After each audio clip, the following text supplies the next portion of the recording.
ভারতের দক্ষিণী অভিনেত্রী রশ্মিকা মান্দানা, তার অভিনয় আর সৌন্দর্য নিয়ে বিশ্বজুড়ে আলোচনা। কিন্তু এবার তার নাম উঠে এলো বাংলাদেশের ওয়াজ মাহফিলে।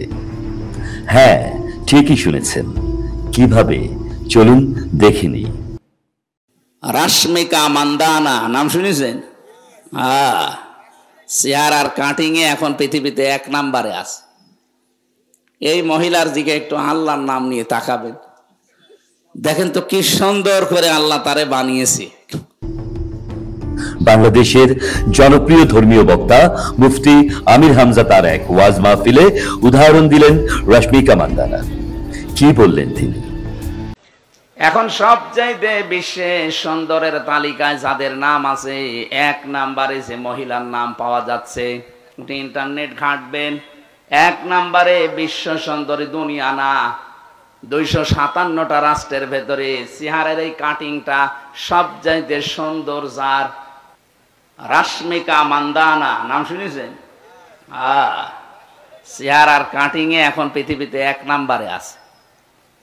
এই মহিলার দিকে একটু আল্লাহর নাম নিয়ে তাকাবেন, দেখেন তো কি সুন্দর করে আল্লাহ তারে বানিয়েছে। এর চাইতে তাহলে শতগুণে সুন্দরী ছিল আমাদের আদি মাতা হযরতে হাওয়া আলাইহিস সালাম।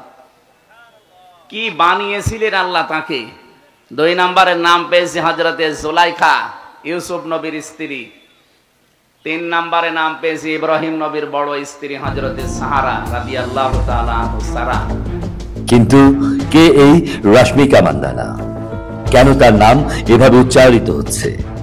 আসুন একটু তার গল্পে ফিরে যাই। চালো দিয়ে শুরু আর পুষ্পা দিয়ে বাজিমাত, বলিউডেও এখন তার দাপট। তবে ওয়াজ মাহফিলে এমন উদাহরণ নিয়ে বিতর্কও তৈরি হয়েছে।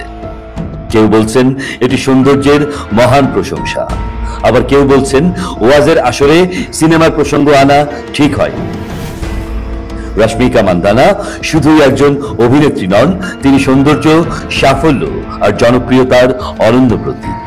তবে ধর্মীয় বক্তৃতায় তার উদাহরণ টানায় তৈরি হওয়া বিতর্ক এখন নতুন আলোচনার জন্ম দিয়েছে।